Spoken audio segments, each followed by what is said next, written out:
I hope you're all doing great, fine and dandy.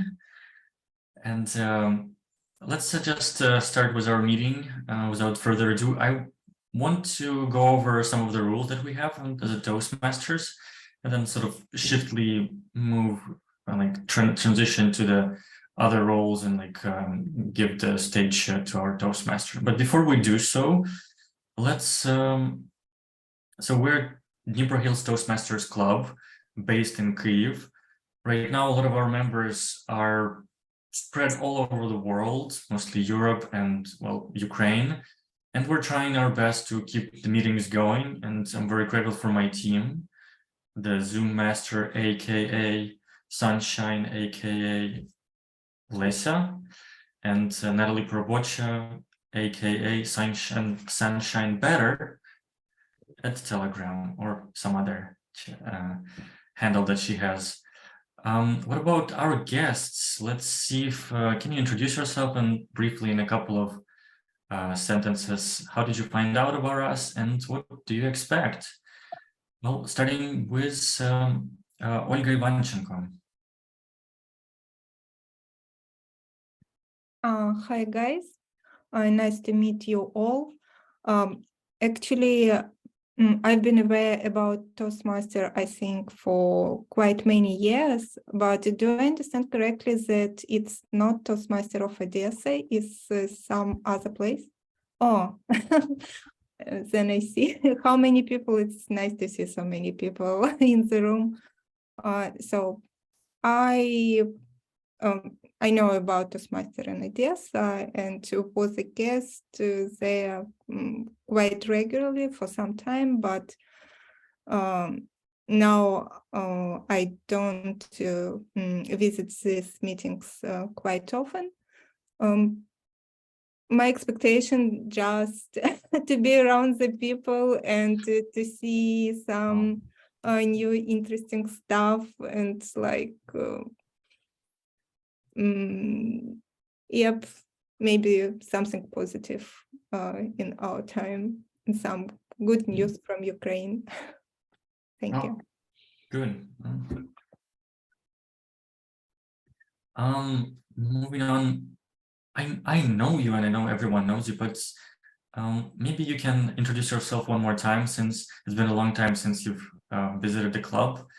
Lena, can you tell us about yourself and what have you been doing all these months, years? Okay, last time I attended the meeting in February when it was in person in Kyiv.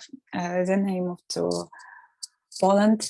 Then in summer I moved to Berlin, and a few months ago I moved to Ireland. So now I live here, and finally I got myself together and try to go back to my social activities, such as Toastmasters meetings. So I'm very excited to go back. Well, I'm very happy to see you, and yeah, really happy for you that you're safe and you can join us. Our grammarian, Natalia Myronchuk. Can you introduce yourself? Hello, everybody, once more. My name is Natalia, and I'm a member of Chamber Toastmasters Club. Glad to be invited here today. My expectation is just to see how other clubs doing in such a difficult time, and just to meet new faces. And glad to that with all that electricity I could join and meet you and to spend this afternoon with you. Thank you.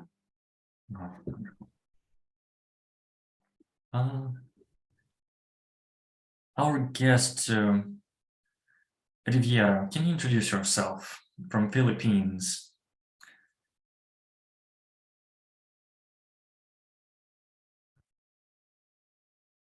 Hi, I'm Kuku. I'm from Manila, Philippines. It's now 6:15. I learned about your club and the meeting through one of those Facebook groups, and I'm here to observe and learn different styles and cultures too. Thank you. Oh, that's wonderful. So, table topic session. If you want, you can join. You can participate. Also, I see Ilias Theophilus or Theo. Why don't you start correcting me and introduce yourself? Hello everyone, I'm from Empire Toastmaster Club, District 87, Indonesia. And yes, I got the meeting link from one of the WhatsApp group. And I have been Toastmaster for 2 years. During this journey, I have been a speaker, workshop speaker, educational speaker, and also panelist speaker about podcasting, humor, or comedy, and also soft skills. That's all. Back to you, Vadym. Nice to meet you. And one of the last ones, Menna, Toastmaster guest Menna. Can you introduce yourself? Hello everyone, my name is Minna. I'm from Egypt, Toastmaster. I'm from Alexandria. I'm an interior designer. It's nice to be a part of this meeting. Oh, good. Hope you enjoy, and I want you all to. One second, I have some secret conversations here going on.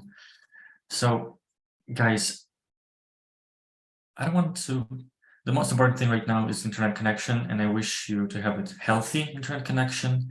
Stay with us. So we have our Toastmaster prepare meeting for us, and I pass the stage to him, Oleksandr Myronchuk, and with his Toastmaster, the stage goes to yours, Tia.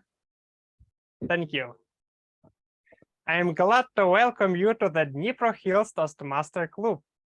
We know many superheroes from movies who have superpowers. These superheroes can do things that ordinary people cannot do. But there are people among us that almost superhumans language skills.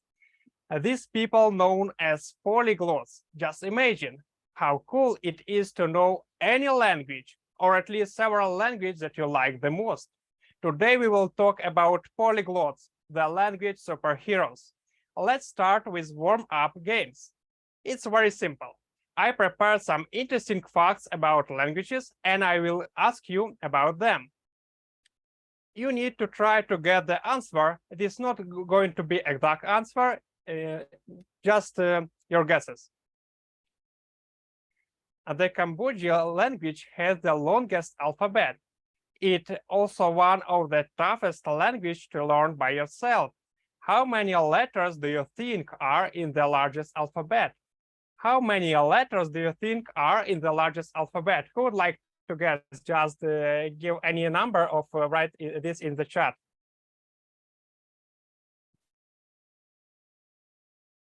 Natalia Parabocha? 3,000. 3,000. Okay, we have another answer. 2,000, 15,000. Okay. 3,000. Actually, it's less. Maybe 75. 75. Oh, it's almost closed. 48. Okay, the answer is 47. The Cambodia, the language with the largest number of letters, have 74 letters. 74 letters. Sometimes we use extraneous sounds in our speeches that should be avoided. I am glad to introduce you an A counter, Natalia Parabocha, that will help us count the A sound in our speeches. Natalia Parabocha, an A counter.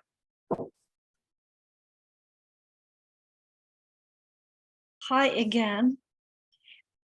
Yes, of course. I'm counting today all the unnecessary sounds, not only R sound, but also if you use if you repeat words without necessity, like and, or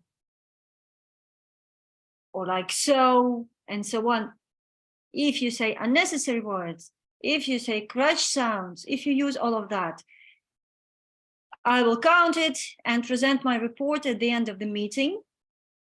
I think that the counter role is pretty needed and pretty important, because actually when we listen to someone who uses a lot of those unnecessary sounds, the attention can be lost. So if you want to use, if you feel that you are about to say or or just stay silent for 1 second. Just substitute unnecessary sounds and crutch sounds with a pause. But do not hesitate to use them at the same time, not to get stuck. And I will count all the unnecessary sounds and present my report at the end of the meeting. And by the way, we are having our timer today, who is Sergei Radchenko from the Odessa, the speaker, Odessa club. However, he has problems with the connection, so probably I would substitute him as a timer if he cannot be a timer. And during our grammarian presents her role, I'm going to check whether I can use those colors. So do not feel that something terrible happens or something strange happens. I'm just checking the colors. Thank you, and passing the virtual stage to our diligent Toastmaster, Oleksandr. Vadym, thank you. Okay. The next fact is Sumerian is the oldest written language known today. This will be a little bit difficult one. How many years ago do you think this language was? How many years ago do you think this language was the oldest writer's language? Give any number, just your guess. No. 200, 300. Oh yeah, we have the right answer. 300. The Sumerian language is dating back to 3000 BC years ago. It's the first and the oldest written language known today. And we have a person who will monitor our time for our speeches. And as we know from previous speech, this will be Natalia Parabocha again, because the Sergei Radchenko is not here. And we move to the next question. Papua New Guinea is the country with the most number of languages in the world. How many languages do you think this country has?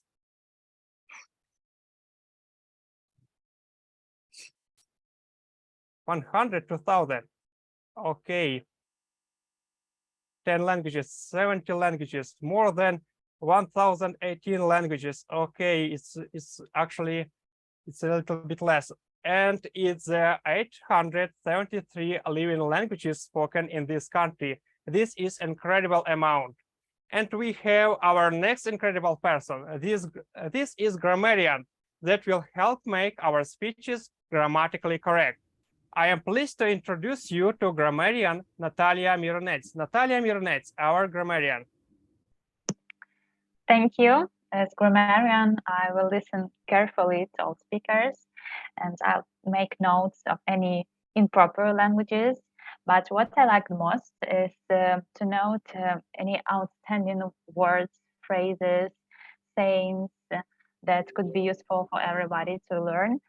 And also, I introduced the word of the day, which is exuberant.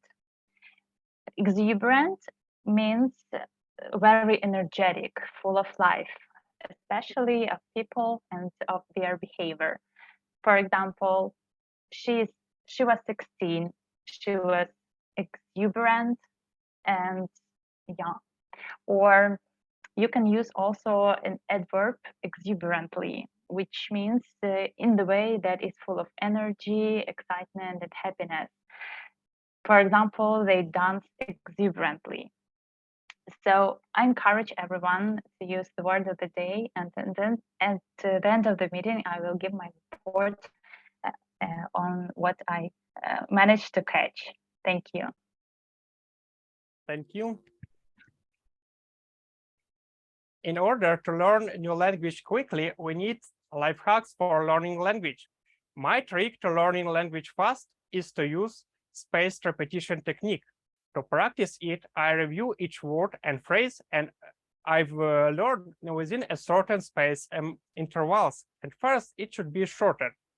I review a new words and phrase a few times during a once practice session, and afterwards on one day's next.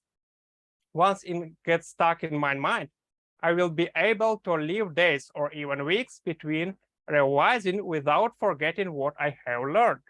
Most of us learn a foreign language. What is your trick to learn language fast? Would you like to share what is your trick to learn language fast? Who would like to answer this question? Just raise up your hand or write a comment. Vadym Yudenko would like to share with us. Please, Vadym Yudenko. I think the key is amount of time per hour, no, per day, per year you spend with language. And if you actually speak about acquisition, then the more you spend daily, the faster you will become better at the language, because you can spend half a day over the course of 30 years. And I don't think that will necessarily get you to the level of speaking. Whereas if you spend 3-4 a day, then you can be a proficient user in a year or two. Thank you. And maybe someone else would like to share also their method. Okay, Natalia would like to share. Yes, I used to watch films in original. For example, I was learning French, and even when I didn't know a word, I tried to catch something in the dialect, and it really helps when you can't use the language with someone, just to watch and to hear more and more this language. Thank you. And we also have some answer in our chat: to read books, to visit Toastmaster meetings, watch cartoons. Maybe someone else would like to share one more tips, and we continue our meeting. Okay, we continue our meeting, and we approaching our first prepared speech. Tetiana Bilous, the mentors, Tetiana Bilous. Good afternoon, dear Toastmaster and guests. Do you remember the very first time when you was on the stage? It was great, wasn't it?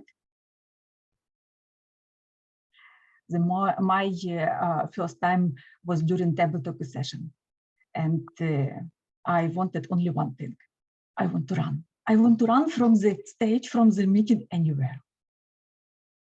But I decided to join Dnipro Toastmaster Club. And my mentor, Alina Bonder, said to me that I should prepare my first speech. I did it. I sent to her my speech, and finally we discussed about this. Alina said, no way, good job, but it is not the icebreaker. Guys, raise a hand who also didn't read requirements for the first speech.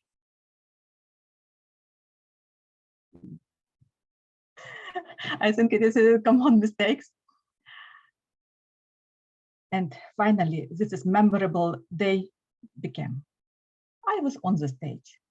I looked on the audience, and 25 pairs of eyes looked at me, and everybody was waiting. But I forgot my speech at all. Finally, I coped with this, and at the end of the meeting, my new friends came to me and said, it was a good job, you are a great speaker, you can do everything, but not my mentor. my mentor, being Vice President of Education, said to me that, Tanya, I booked time for your second speech in 3 weeks. Please start tomorrow.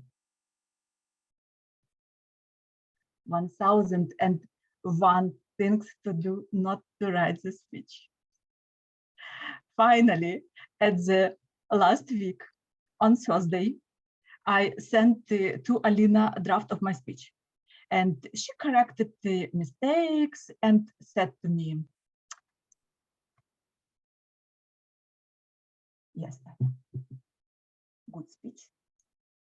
You completed a good work, but what your speech is about?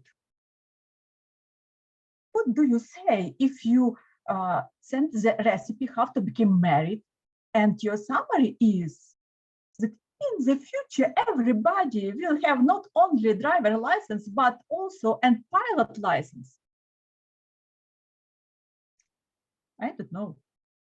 I don't know really, but it was the other person that who was my mentor. It was Vitaly Rulov. He evaluated once my speech, but before the meeting, he came to me and asked, what do you want? That during my evaluation, I was strong or polite? How I try to be a good speaker, how I try to cope with all requirements from the manual. And Vitaly was polite. But he said that during my speech, I 8 times touch my earrings and I 11 times round my ring on the hand. The first thought was that Vitaly was working for security service of Ukraine. Only these guys from SBU pay attention at the people gestures to understand, is this person nervous or maybe not, or can be this person liar, or they can believe it. And finally, it is really changed my approach to the to create the speech. Natalie Porvocha. Natalie Porvocha gave me 2 advice. The first, to improve my pronunciation. The second, to joke. Natalie, I unlikely improve my pronunciation, but you know, I joke. I joke even I don't want it. 1 week ago, during the lunchtime, with my new Irish colleague, I described situation in Ukraine. I described the crowd, that it is really difficult to live without electricity, and that the people try to find the additional and alternative way to keep warm. And I wanted to say that for that they eat chili pepper. But I said, you know, Ukrainians are so strong that to become warm, they eat hot paper. Completely confused everybody around me. Lysunya Yurcheshin. Lysunya, I think that you are a lovely person in Dnipro Hills. You are a soul of Dnipro Hills. And you know that I really appreciate that you can find time if I need. I think that everybody also. You can share your opinion, your advice, your time for everybody. And all your advice is very helpful. And you know that Alessia said to me that the most important part of our speech is summary. And summary of my speech is that, guys, all of you can be a mentor. All of you can be a mentor for the other person, just to share with this person your advice, your feedback, and maybe it will be the very necessary word that this person should want to hear to improve its speaker skills, to become a better speaker, to become a better person, and to change own mindset. I really appreciate all of you. And guys, I miss you. I miss you, and I'm waiting for our victory to hug all of you.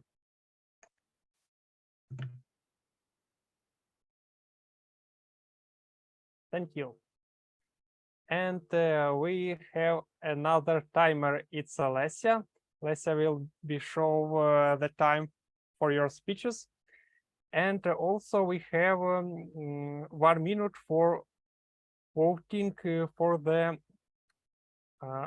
first speech. You can write a short review about this speech by the link in the chat. 1 minute for review speech.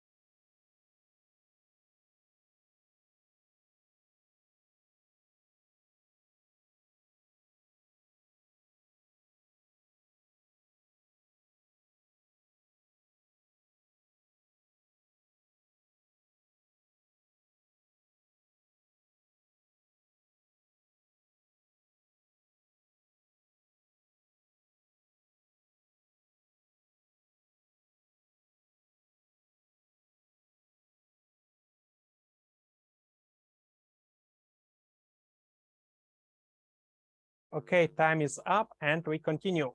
Another of my favorite ways to learn a new language is through mobile app.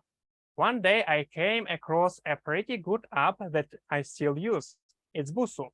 I have wondered about its name, why it is called in that way. So I found out another interesting fact about languages. There is a language spoken by only 8 people in the world. This language is called Busu. Our next speech will also have an interesting name. This title in the Japanese. Sensouchu Aru Aru, Vadym Yudenko. Sensouchu Aru Aru. Sensouchu Aru Aru, Vadym Yudenko.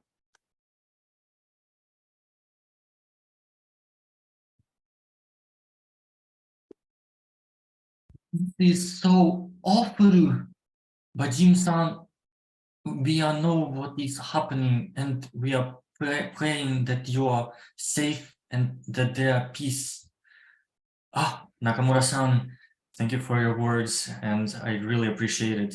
I hope I can join your club later on, but right now we're struggling. We have to fill every single box, bowl,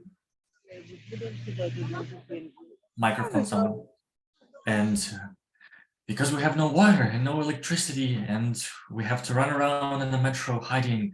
These are our, as you in Japan call, aru aru, aru aru, or more precisely for us, it's senji jachou aru aru. It's things that people share in common in the time of a war. The word aru aru being things we have in common, like sneezing to the sun and so on and so forth. But fellow Toastmasters, friends, I love showering. I love taking shower whenever I come back from work, from a hard day, and get in a warm shower and let the water cover me.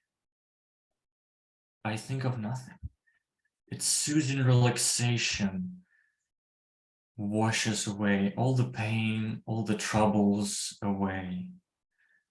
It brings me to my lover's embrace, to my parents' fireplace, whispers calmly in my ear, when suddenly light goes off. Absolute darkness, I can't see anything. How am I gonna get out of this? I forgot to charge my phone. I forgot to charge my laptop. I have a deadline due tomorrow morning. I have to do everything. And now it's gone. When all the hope was lost, like, where do I go? What do I do? I'm so depressed. I have to explain. I let my people down.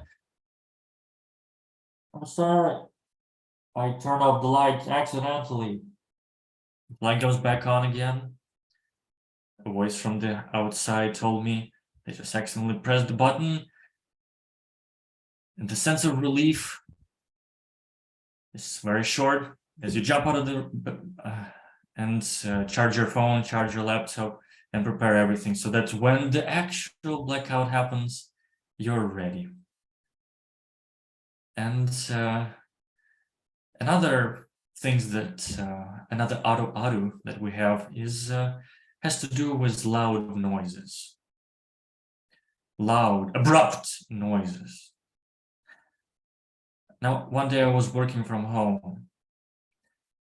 My roommate was cooking something in the kitchen when he dropped something. I come to him, what are you doing? Can you be careful? I am scared over here. I am flipping scared. Be careful, please. When another thing, you're walking outside, there's a huge truck passing by, scaring everyone around. But this falls in comparison. It has no match to the ultimate evil, which is motorbikes. Now, words cannot express my abhorrence towards this. Like, in the peacetime, it's fine. I'm okay with this. If you want to compensate for your low, small ego, you can do it. I'm fine with this. But when in time of war, this is just unacceptable. You gotta, when everyone is so scared of every single sound, and especially loud and abrupt, should not be happening. Luckily, I noticed that there's less and less of such bikers. You know why? They're scaring Russians now. So, and the third thing that's my adu Ukrainians adu is how we're able to stay together and how we're cooperating this time. And this is one thing that I really noticed and I want to share with some of the folks abroad is that we like to compete, at least people around me, situation. Talking with my friends, you know, just this blackout or like the huge strike on critical facilities. I didn't have internet for 6 hours and I had no connection. Plus the water was gone for a day. I can't imagine living like that. Do you? You call that a serious blackout? You call that? I didn't have that for 2 days. And I didn't have any connection for 3 days. You're talking about like 6 hours? Get real, man. Get real. And you have these conversations, people just compare like it was with diseases. Now it's like, oh, I have it worse than you. And well, it can't help but bring a smile to my face. That's even in these times we try to laugh and enjoy our time. And I think this is the key thing that the most special thing to me, and the thing that I think every single Ukrainian shares in common right now is that in these times, what allows us to stay strong, positive, is actually our irony, humor, all these humane qualities that we have, and they will not be killed in us. And I really want to leave it as a testament to all the people I have around me. And I hope you can share some of your own adu with me when I see you, when we win. Thank you. Back to you, Toastmaster. Thank you. And we have 1 minute for writing a feedback about this speech. I will send the link in the chat.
Lisa, can you help me? Time is up or not?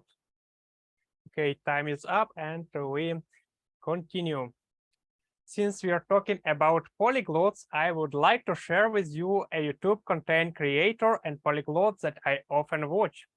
This is Steve Kaufman. He has been studying languages over than 15 years and already speaks with more than 20 languages at fairly good level, including Ukrainian. He also founded his own LingQ language learning platform and language learning method. So if you're interested in this polyglot, maybe I give some link in the chat later. And now we moved on to the table topic session, where we have a great opportunity to practice your 2-minute speech. I would like to introduce you Varvara Potichevska with the table topic session. Hello, everyone.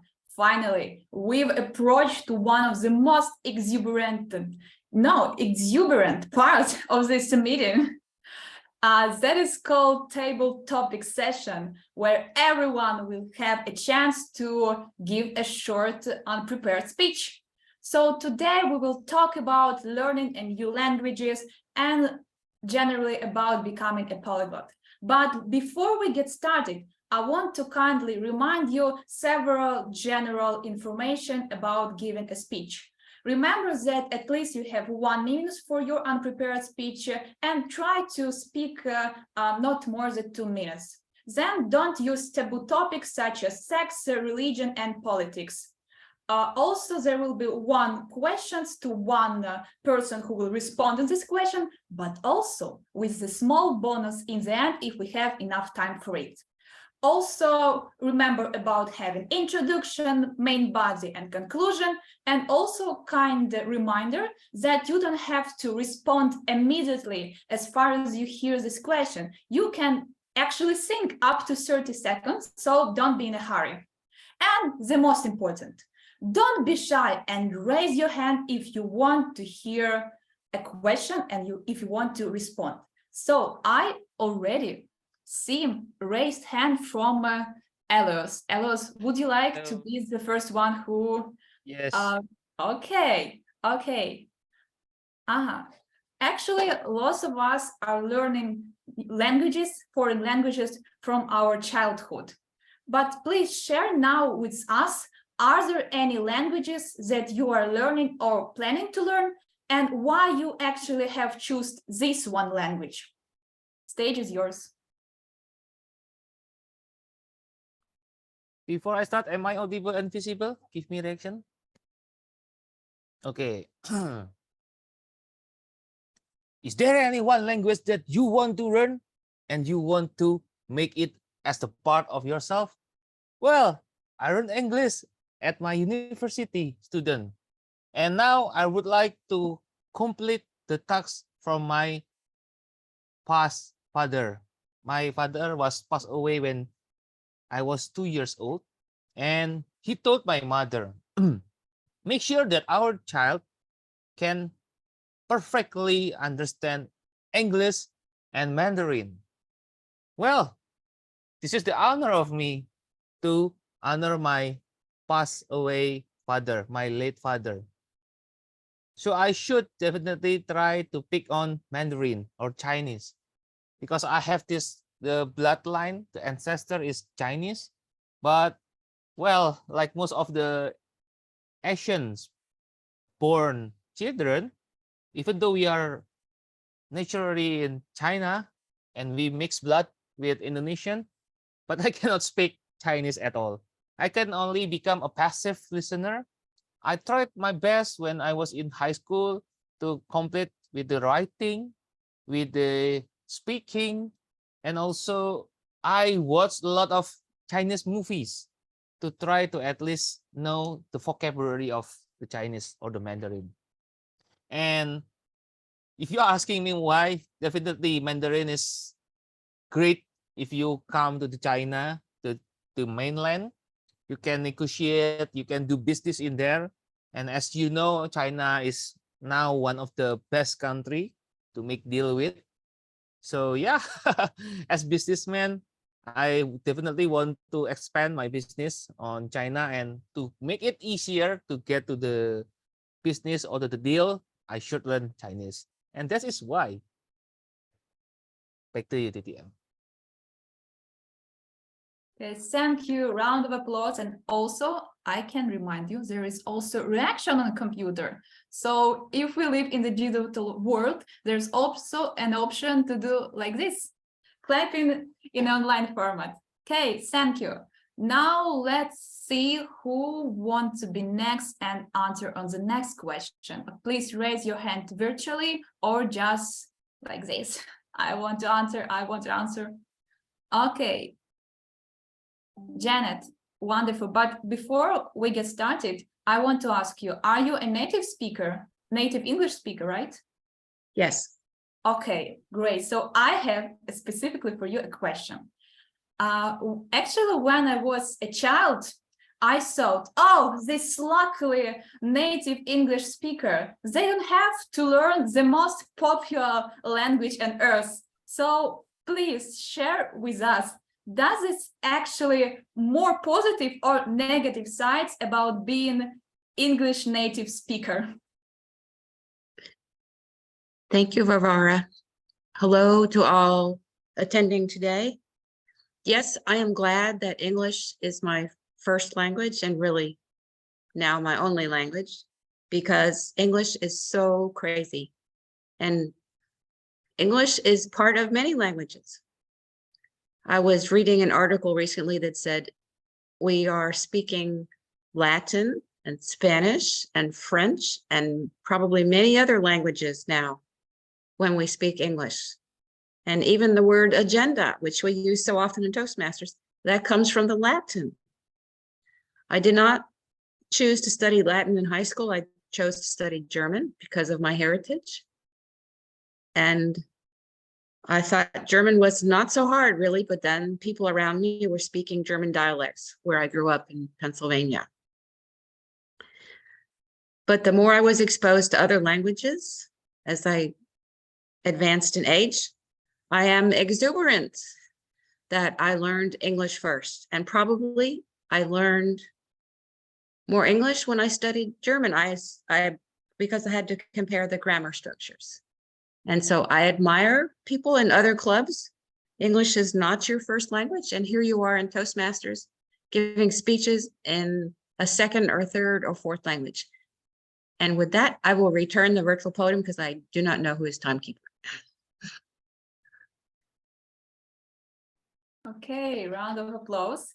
And it's really good when we're using the word of the day, and kindly remind you that it's word called exuberant. So try to use it. And I see the next one raise hand from Lyubov. So Lyubov, are you ready to see the next question? Okay. Yes, I'm ready and I'm trying. Okay, we've heard many situations when, for example, children in Ukrainian school, they actually learning languages for 11 years of their life. Can you imagine 11 years of their life, they're learning class from class English, but at the end, they are really far from advanced level. And my question to you is, does it actually possible to learn a new foreign language at school?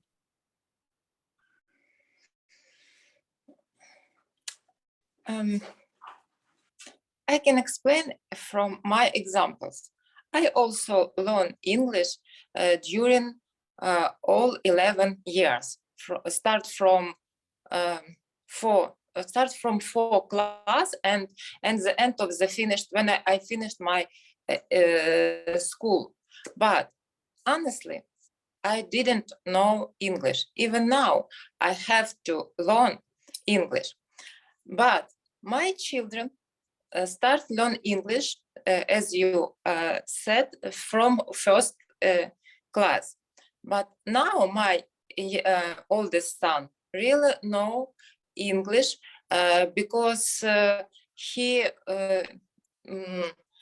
should go to, when they start the war, my son leaves the Ukrainian and now he lives in Netherlands.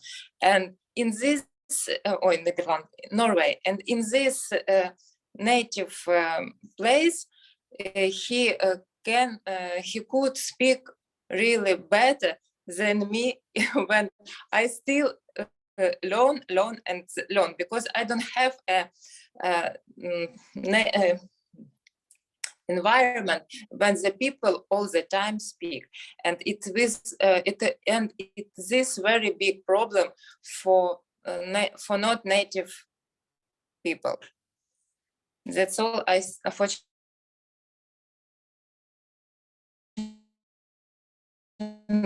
don't see. Lubov, you have some now troubles The time, but I think I'm finished. Back to you, Madam Table Topic Master. Okay, great. In the end, there were several problems with connection, but we've got the main idea. So thank you a lot. Yeah, there's always space for improvement. Okay, the next raised hand I see from Kevin. And my question to you is, does it actually important to become a polyglot? And why it's actually important to become so? Because even in the announcement of this meeting, we've seen such a popular quote as the more language you know, the more you are human. But do you actually agree with it? Okay, the more languages you know, the more human you are. Crikey, that means I'm subhuman compared to everybody else here. I mean, people in Ukraine speak 3 languages mostly. Well, not everybody speaks English, but everyone here does. So you probably speak 3 languages. Everyone almost here is a polyglot. I speak a little bit of Spanish, and to my shame, I'm learning Russian, not because I like Russians, I don't, but it's what I chose to learn 4 years ago. That doesn't make me a polyglot because I can't speak them fluently, unfortunately. But I follow some polyglots on YouTube, and I think it's fascinating when they can change from one language to another. It does my mind in. And my partner sits into the pub with me, and there's 2 other Ukrainians with us. One of them, Yara, is speaking Ukrainian all the time. The other 2 are only speaking in Russian all the time. And I try and speak English and listen to what they're saying, understand some of it. Ya panimayu. So it's difficult to answer about not being a polyglot myself, but I've read some studies. So let's look at what the scientists say. Well, the scientists say that if you speak more than one language, as you get older, your complex mentis stays there. It's less likely to get dementia, to not think straight. It's recognized that the more languages you speak, as you learn more languages, your brain is likely to stay more active in older years. I just told you I don't really speak more than one language, so perhaps what I'm saying doesn't make sense. Maybe I'm senile because I am in my twilight years now. Look at me. Do I look like I'm young, like Vadym? No, but I haven't got to wear a coat, so you can't stand the cold. That's a joke, by the way, Vadym. I know it's freezing there. I'm sorry to say, and I'm weeping sometimes when I read some of the news. But yeah, so seriously, let's come back to this. Should you be a polyglot to be more human? No, for God's sake, don't get like the Russians where they think Ukrainians are not human. We're all human beings. We should be kind to each other. So whether you learn language or not, be a human being. Great. Thanks a lot. And I see the next one person who wants to give a short speech. That is Rivera. Tell me if I pronounce this wrong, in the wrong way. Rivera, right? Yeah, cuckoo, please. Cuckoo, okay, cuckoo. And my question to you is more a general one. The question that was partly mentioned before, but still. What is the best way to learn new language at your point of view?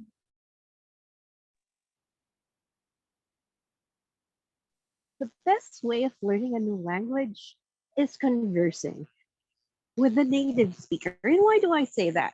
When I was in high school, I took Spanish as an elective. And there were easy memory tricks like putting rhythm when you conjugate things. So you remember also the rules through songs. And that's the grammar part of Spanish. However, when people from my family, those who spoke Spanish, started emigrating to the US or other parts of the world, there's no one I could practice with. So I only remember the rules and I now don't know how to construct sentences. And I only remember smattering of words when I get drunk. And it's so difficult now to think and speak in Spanish. And I'm going to say that it is the best way of learning a new language is conversing, because I worked with some foreigners and they're not kids. So they really don't care about grammar, but they want interactive conversation just in case they are visiting other countries or they have a meeting with somebody from a foreign country. And conversing, you get the rhythm, you get the idiomatic expressions, the nitty-gritty that's more natural than the rigid syntax of grammar. That's why if I do decide to go back to learning Spanish, I'm going to speak and look for somebody to converse with in Spanish. Back to you, Table Topics Master. Well, that was great. Thanks a lot. And it's actually really interesting idea that to improve language, you need to talk more with native speakers. But I want to share one fun fact from my side that now I live in Turkey, and this summer I've learned Turkish language. And due to I live in Russian-speaking district of the city, I almost forgot Turkish for now because like everybody are able to speak Russian, and there's not that much people who speak Turkish. Okay, I see the next raised hand from Natalie, and now we're excited to hear your exuberant response. Okay, before that, we've talked a lot about positive aspects about being polyglot, but can you please tell us about, are there actually any negative sides of being a polyglot? Yes, I think I thought that I'm a polyglot because I am a master of French language, and English is my second foreign language. But actually, sometimes it happens that French interrupts my English in my thoughts when I'm trying to say something in English, and I tried. I forgot a word, but I could only French word came to my mind. And on the other hand, when I'm trying to speak French, it's only English words that came into my mind. But there were times when I was in France, I didn't know some words, but I know that words in English. I know that some words like information, it's information in French, and these constructions helps me because I know the English word and I try to transform it in French. Sometimes it helped me, but sometimes it didn't.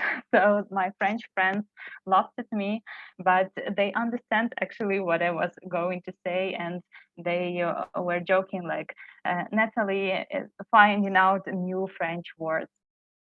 And but in I think that it's not very not very often that it's actually most of the time it helps, because when you know more and more languages, you can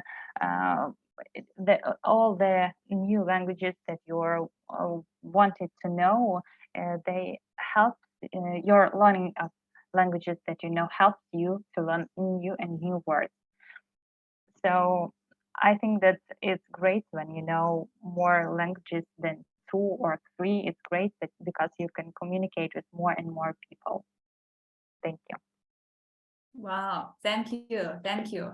Little by little, we actually running out of our time, because for a table topic session, we have only 20 minutes due to our agenda. But for now, we can hear the last speaker who is want to respond on the last question. Okay, Vladimir, but that actually not a question. You can decide any question that was mentioned before during our table topic session.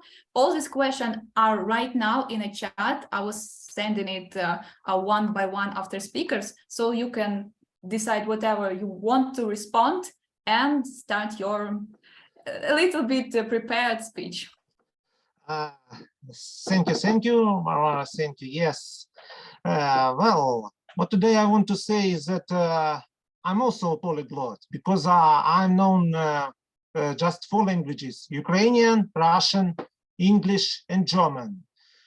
German just I started learning at the university, and by the way, I'm begin to learn another language, fictional language, by the way. Yes, you see this, the ring on my finger and the inscription on it. The inscription you cannot see because it is silver, but what does it say?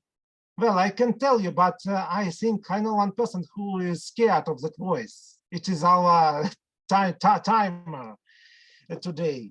So, Ashnask Durbatuluk, Ashnask Gimbatu, Ashnask Trachatuluk, Agbuzumishi Grimbatu.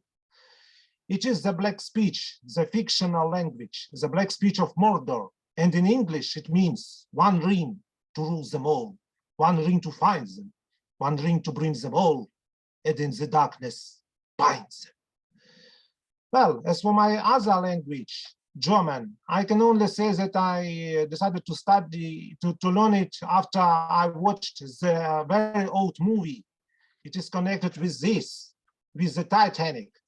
It is called SOS Titanic of 1979. It was once in YouTube in German, and I have just heard the very interesting dialogue, just like this. Was haben Sie gesehen? Iceberg, direct for us. Verstanden? Iceberg, direct for us. Am Steuerbord. In English, it means, what did you see? Iceberg, right ahead. Thank you. Iceberg, right ahead. The starboard.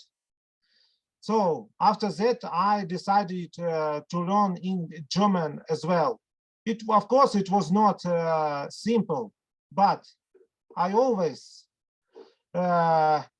looked at this photo and always remember those words which he said. It was the captain, the very famous captain of the Soviet movies, and he once said, to strive, to seek, to find, and not to yield. I just after the meeting, I've just wrote this word in the chat. So, my dear friends, do not give up. I sometimes learning languages cannot be easy. Just for me, it made a lot of times to rehearsal and a lot of hard work. But the result can be really great, can be really wonderful.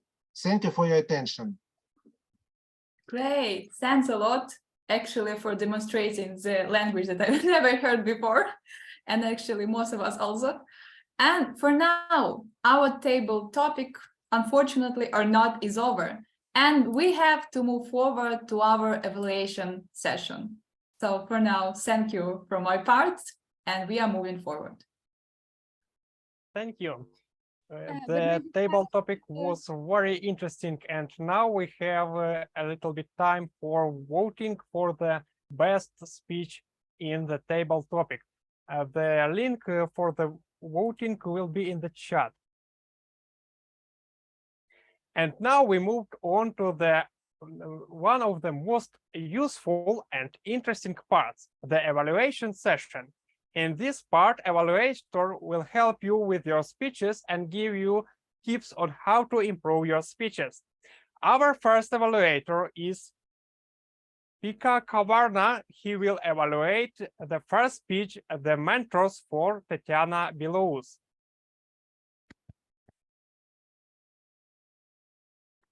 Yes, hello, ladies and gentlemen. First of all, thank you for the invitation to participate in your Toastmasters meeting. Really appreciate it and really glad to be here today. And second of all, of course, Tetiana, thank you for a great speech. Your speech project was about Toastmasters mentoring, and you really chose a good topic about mentoring. You started, of course, with a story, because we all Toastmasters, we know that stories always work as a great start for a speech. And then you had a really simple structure for your speech, which I really liked. It was sort of a succession of stories, succession of different mentors and helpers that you had. And then you ended with the message of your story, the message of your speech, which was really good, because very often when we tell stories, we forget actually to tell what the moral of the story is, but you didn't forget that, and I commend you for that. In addition, you actually spoke very clearly. You were talking about pronunciation, so you definitely have learned very good English pronunciation. I understood everything that you said. You also had very good eye contact. All your Zoom skills were perfect. You have great lighting. You have the camera on the right level, and all of that. Everything is in order. And something I particularly liked is that, sort of in accordance to this topic, when you were talking about mentors, we all know that in a good story, there is this mentor, there is this helper, and you actually used that feature very vividly. You had first Alina, Vitaly, Natalie, Lesia. You talked about all the things where they had helped you along the way to becoming a great speaker. And after that, you said that we can all be mentors and helpers for each other, not just about public speaking, but to develop as a person as well. So how could you improve still? I think for this purpose, this was a perfect speech. So in this sort of occasion, I would say that just in your next speeches, remember to always try something you have not done before, or try to overdo something to expand your limits. For example, speak standing and not sitting, or use more gestures, or use less gestures, or something like that.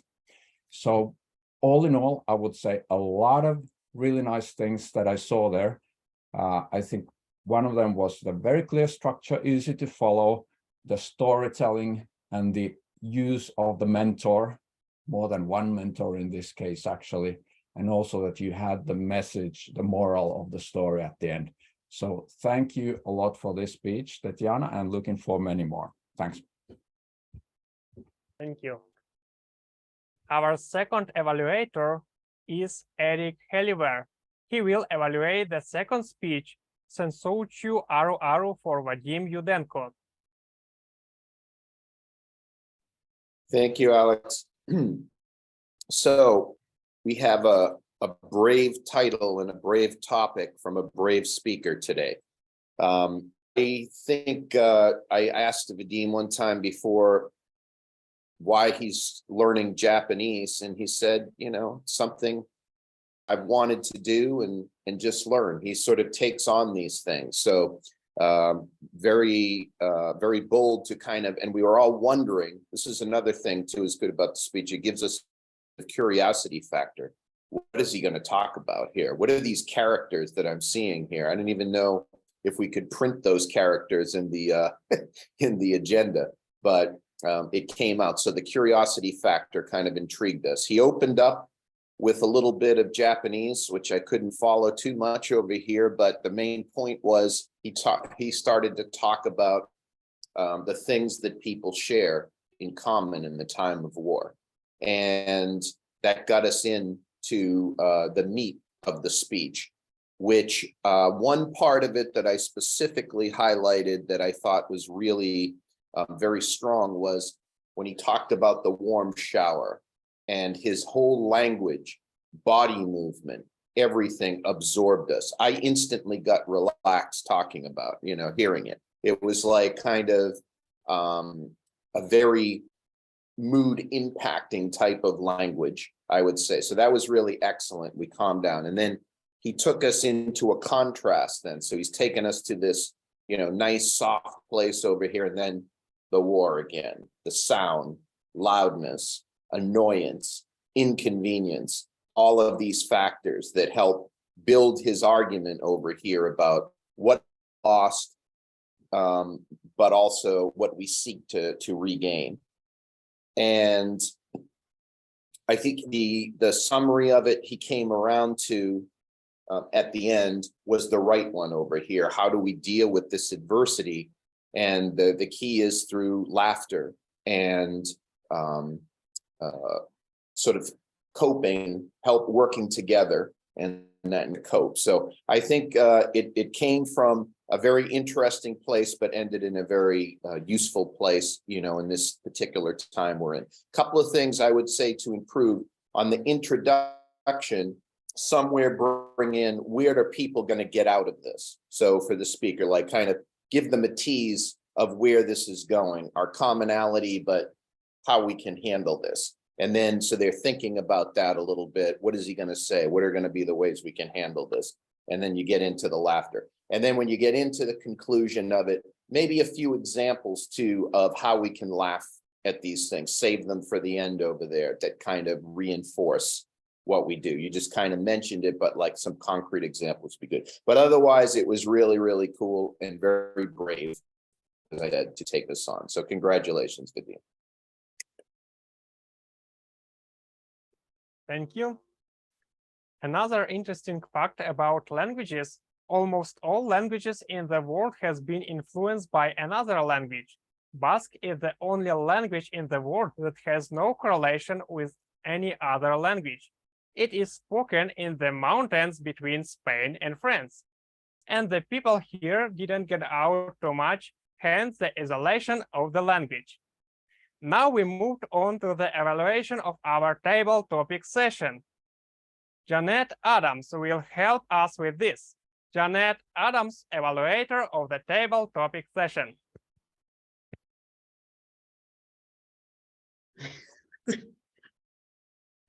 On the spot here. Thank you very much. Well, I thought that the table topics master did a masterful job, an exuberant job of bringing us questions that related to the theme of the meeting. And I apologize, I do not have everybody's name jotted down, but there was very good structure in many of the table topics of an introduction, a body, and a conclusion. So I think we had a very good table topic session today, and the original table topics evaluator had to drop off because of a thunderstorm. She would have had much more detailed comments than I am able to give you. But I encourage all of our table topic speakers to continue to practice their impromptu speaking in an exuberant manner. Bring your enthusiasm to the meeting and do the best you can, and you will do well. Back, I return the virtual podium.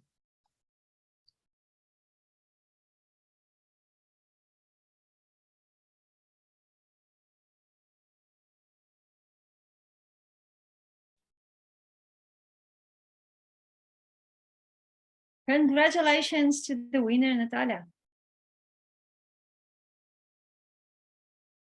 Thank you. And how many A sounds did we use in our speeches? Natalia Parabocha already knows this. Therefore, we invite an A counter, Natalia Parabocha, with a report on A sounds. Natalia Parabocha. Okay, let's get prepared to be careful to my report, because I was carefully listening to all of your speeches, short speeches, long speeches, to the Toastmaster, to everyone. Are you ready? Are you ready? Okay. And now I'm going to announce. Okay, let's start with our Toastmaster for today, Oleksandr Myronchuk. It was a couple of air, as you had so many chances to speak today. It was about 8 air, as in your speech. Then it was our first speaker, Tetiana Bilous. It was 6 air, 3 R, 2 arms. Vadym Yudenko, our speaker, 2 R's, a little bit more R's, 2 arms and 2 N's.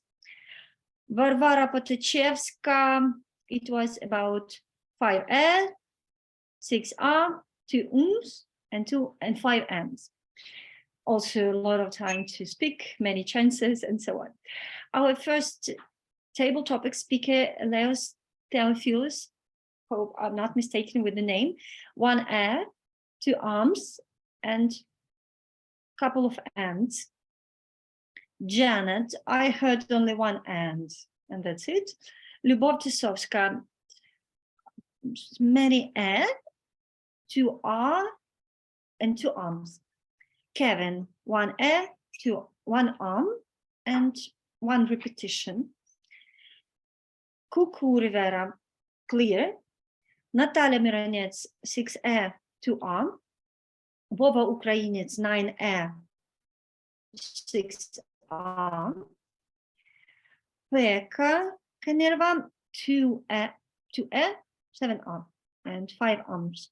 And Eric, 2 E, 2 R, and 2 so. I think that's it. Thank you very much. Your speeches were almost clear. And let's go on. Passing the stage to our Toastmaster. Thank you. The English dictionary had a ghost word, "dort," which appeared in the dictionary for more than 7 years before it was noticed and removed. The grammarian will tell us what was noticed in our speeches.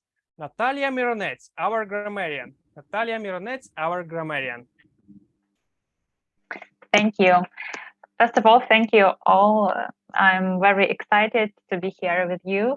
And sometimes I even forget that I have to make notes. I was so, it was so interesting to listen to all the speakers that I had to remind myself that I had to be a grammarian for today. But as the word of the day, exuberant, Varvara used it 3 times and Janet used 2 times. As for improper grammatical uses, I didn't catch much. Tetiana Bilous, you said to advise, and you did a great job that you didn't say the word in plural. But I think that it would be more correctly to say something like two pieces of advice. It sounds more natural. Lyubov said native place. I said it would be more correctly to say native language environment. And my list of quotes that I liked, it's my favorite job to be as a grammarian. I caught a lot of sayings and interesting words. For example, Vadym said, loud abrupt noises, I'm flipping scared, ultimate evil, it's my favorite. Feel abhorrence. The key thing, irony and humor are human qualities that we have. Great sentence and thought. Then Janet, to be exposed to other languages, very great expression. I liked it very much. Cuckoo said easy memory tricks. Native speakers don't care about grammar. That's totally true, and I learned it when I was in French, because we usually pay more attention in grammar, and that blocks us to speak. But when we speak in the native environment, it's a native language environment. It really helps just sometimes to forget about grammar. Pekka, overdo something to expand the limits. That's really great expression. I noted to my notebook. And Janet said, masterful job. I think that everyone did masterful job today, and thank you for having me today. Back to you, Mr. Toastmaster. Thank you. The timer, Lesia Yurchishin, will tell us about the shortest and the longest speeches by the time. Timer, Lesia Yurchishin. Hello all. As you all know, today I just substitute the timer, so I just managed to make a short report after each our speaker presents at our meeting. As you all know, that almost all of us were on time today, but at least we have just maybe few seconds, 5, 6, 7 till 10. So I think that today we have a very good job with our time limits, and I just wanted to encourage you to be more attentive to yourself and to all others next time, because we all know that online meetings have some specialties, so it's very important to be on time. Thanks, Oleksandr. Thank you. One interesting fact about William Shakespeare. William Shakespeare invited 1,800 words to come up with a pretty large collection of novels term. And now we move on to the general evaluation of our meetings. Pekka Kavarna is a general evaluator of our meetings. Oops. Hello again. First of all, thank you for a very well organized and a meeting with a very warm atmosphere.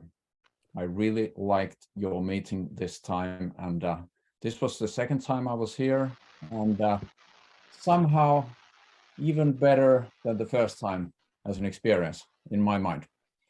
So first of all, the purpose of the general evaluator is to observe the kind of stuff that all the other evaluators are not observing and talking about. So that's the job of the general evaluator. And this is what I have observed in this meeting. First of all, regarding the organization of the meeting, if I think about the communication and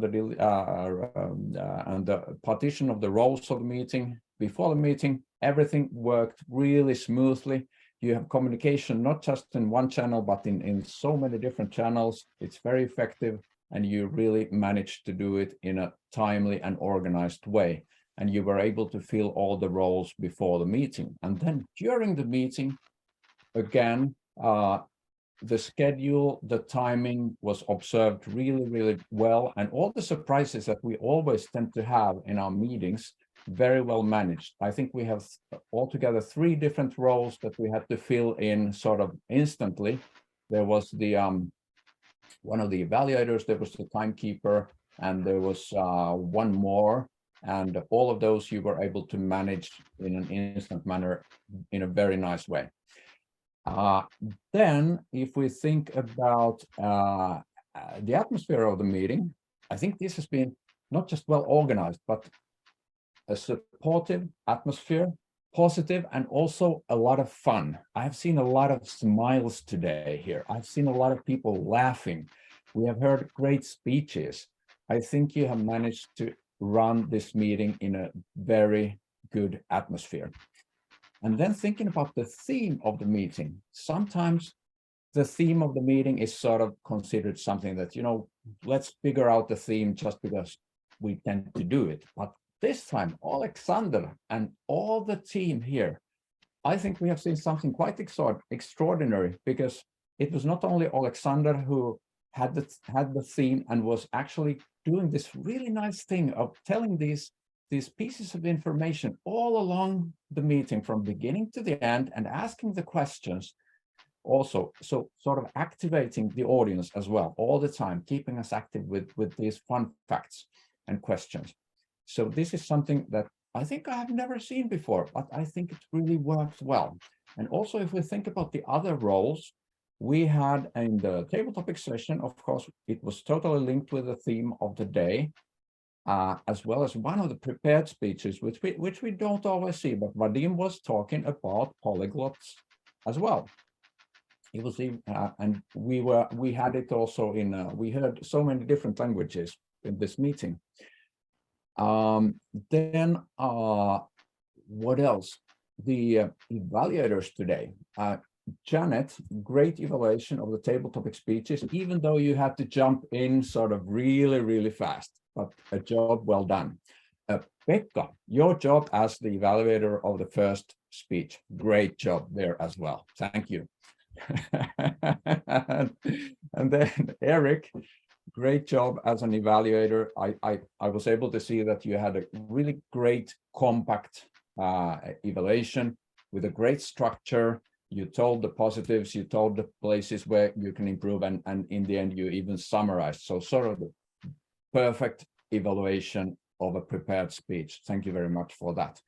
And then we had all the supporting roles, grammarian, timer, R-counter, Natalia, Natalie and Natalia.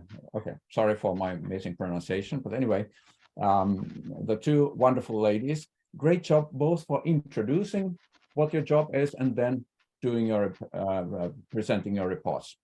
Well done. And what else did we see? I think this is pretty much it. I really like the fact that you had the sort of roles of the people after their names in the Zoom. That sort of helps us in the meeting. The timing went really well. As we can see right now, it's showing yellow for me at the moment.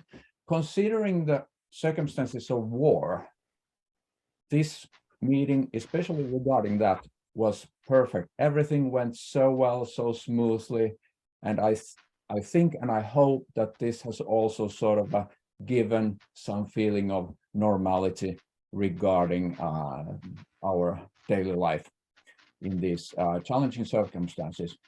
One thing that I would advise you to consider, you don't need to change it, but think about it.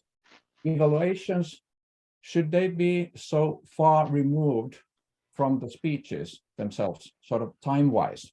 Or should you give the evaluations immediately or sort of faster after the speech when everyone still remembers what the speaker said? Just something to consider, because in your format, the evaluations come sort of late. But all in all, a great meeting, very well organized and also fun. So keep up with it. Really happy to be here, and I can say that that you're doing a really good job. Thank you.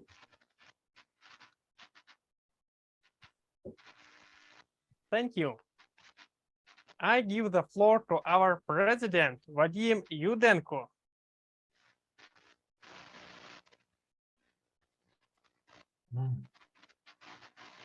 All right, so everyone has been talking about how many languages, you know. I know Ukrainian, Russian, like is a given, then English, French, but I know German, some other people have adapted Spanish, but no one is talking about the elephant in the room, the real polyglots, people who know many, many different languages and use them daily.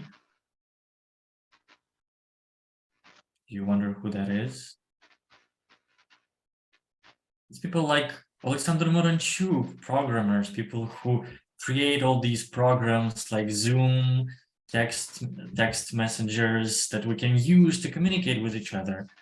That is a language, programming language. And Oleksandr did a wonderful job. Thank you so much for giving us tips, stories, and interesting facts about languages and engaging the audience in this matter. Thank you so much for guests for joining, for taking the roles and participating. For participants of table topic session, thank you as well. I'm actually surprised that we're very much early than we used to stay. A little longer, sort of make the meeting last just a couple of minutes longer, but today we did a very wonderful job with timing. Now, with the language, oh, I think my battery is running low. I think I'll have to, just 1 second. I like the message given by Kevin is that it doesn't really matter how many languages you know. It doesn't matter if you know the language. You gotta be human, be humane, and enjoy. Be good to people around you, and just come to meetings and have fun with us. With this, I think I can adjourn the meeting. Let's make a photo. I think our Zoom master will take care of that, and make sure you use these emojis right now. I'll just do a countdown and we'll take a picture. So 3, 2, 1, key.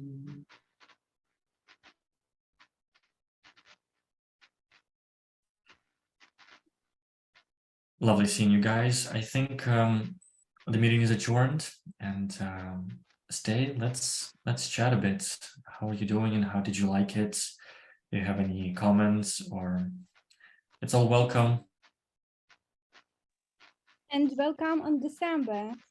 Yeah, our next online meeting will be December 18th. On the 18th of December.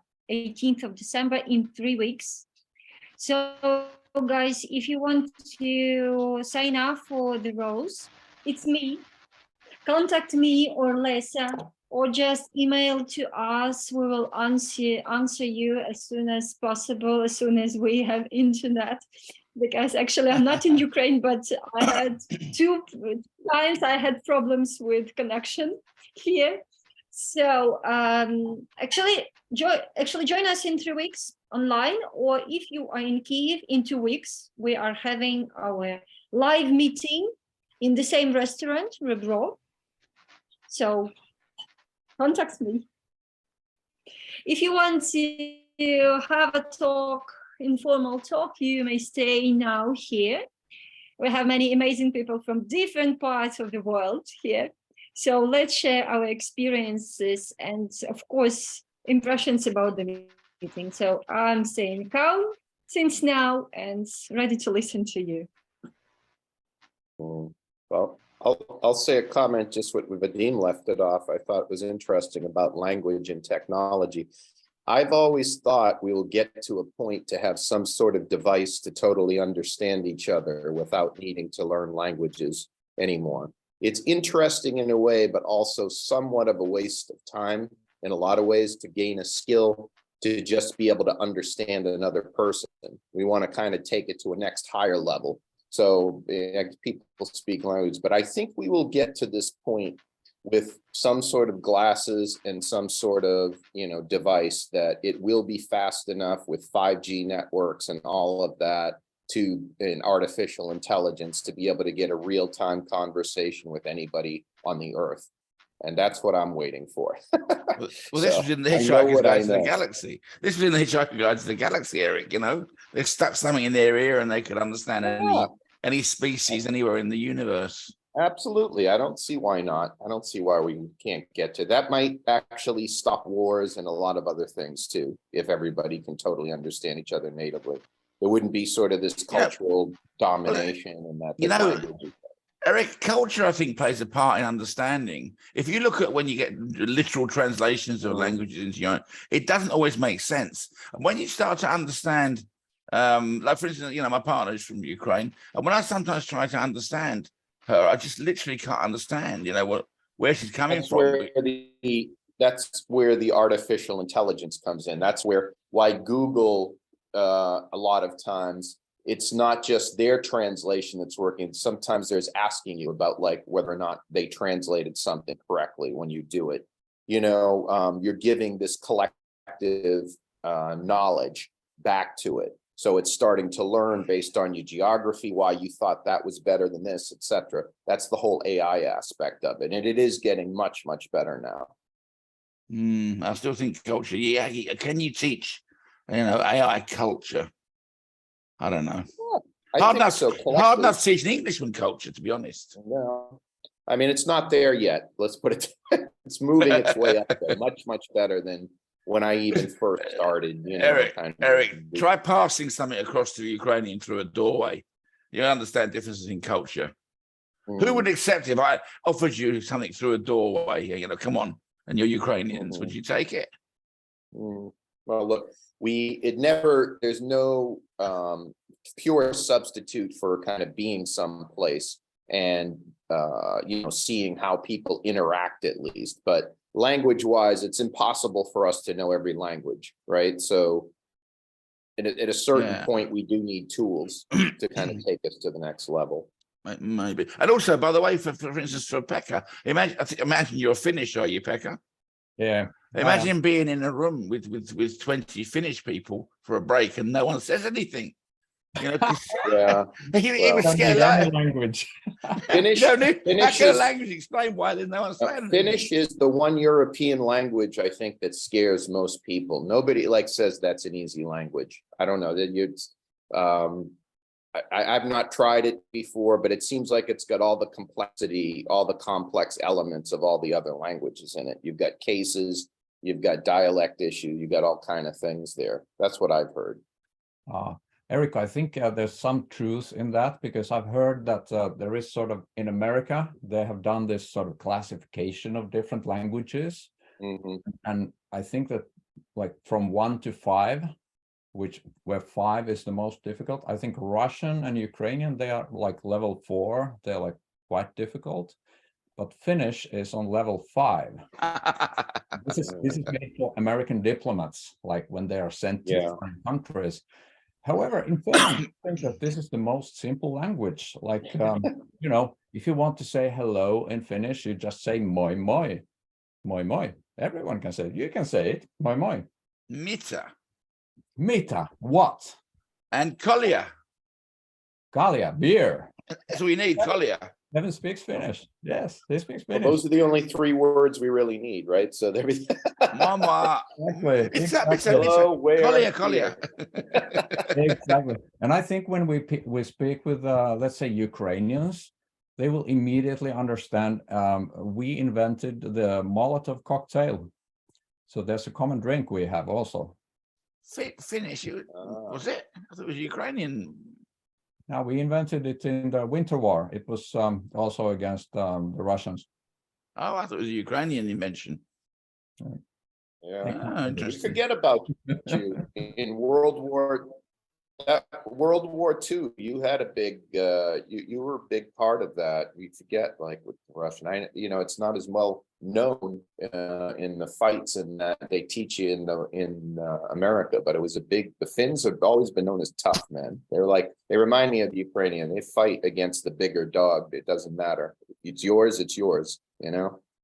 That's why I admire the Ukrainians for what they're doing now. I really admire everything. Yeah, that's definitely true. This is And not just This the is fight, a- it's the population that are enduring such suffering now. Mm. You know, it's, by the way, Tanya, I loved your speech. It was fantastic. Really enjoyed your speech today. It made me laugh. I know all the characters, obviously. It's good. And also, Pekka, your evaluation was good of it. You know, with the referring back to the sort of the mentors as being the the people you look like he's in the speeches where you use gurus or whatever. I thought that was a quite interesting sort of way you put that together. Hadn't occurred to me. Where are you again, Tetiana? Are you in Amsterdam? I mean, are you in Netherlands still? No, I'm Dublin. Oh, in Dublin. Oh, okay. Oh,